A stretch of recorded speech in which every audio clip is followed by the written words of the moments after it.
और स्वामी जी, अगर हम पौराणिक रूप में अगर हम देखें तो क्या ऐसा है वाकई कि आज जाकर ये सारी चीजें हो रही हैं? मुझे तो इतिहास हमारे हमारे जो ग्रंथों के रचयिता हैं, हमारे बड़े बड़े पीठाधीशों के पंडित हैं, जो जातियों के उस खांचे को तोड़कर वो आगे बढ़े। और आज की बात थोड़ी है, प्रभु श्री राम को ले लीजिए, उन्होंने शबरी के झूठे माँ शबरी के झूठे बेर खाए थे।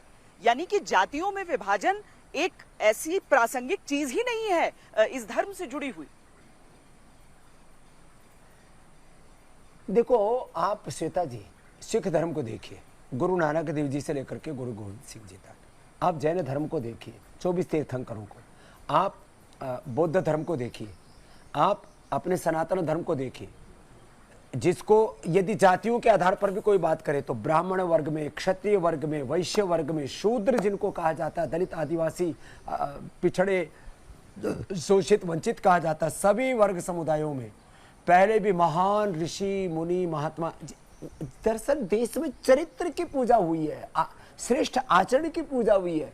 मैं तो सब जाति वर्ग समुदाय के लोगों से कहूंगा, अपने कर्म ठीक करो भाई, अपना आचार विचार वाणी व्यवहार स्वभाव संस्कार का परिष्कार करो, और आप देश के लिए क्या, दुनिया के लिए क्या अच्छा कर सकते हो, इसके ऊपर ध्यान दो।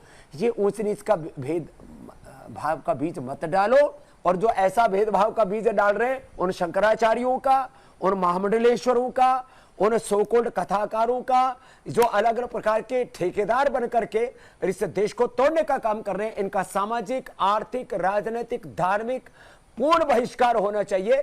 ये सब बौद्धिक दिवालियापन के शिकार लोग हैं, ये मानसिक रूप से बीमार लोग हैं, इनका इलाज करना चाहिए, इन सबको अनुलोम विलोम करना चाहिए। और यदि फिर भी ये ज़्यादा ही दरिद्र हैं तो उनको पतंजलि योगपीठ में भेज देना चाहिए। हम यहाँ पतंजलि वेलनेस योगाग्राम निरामय में उनका पंचकर्म षटकर्म करा करके उनका इलाज ठीक से कर देंगे श्वेता जी।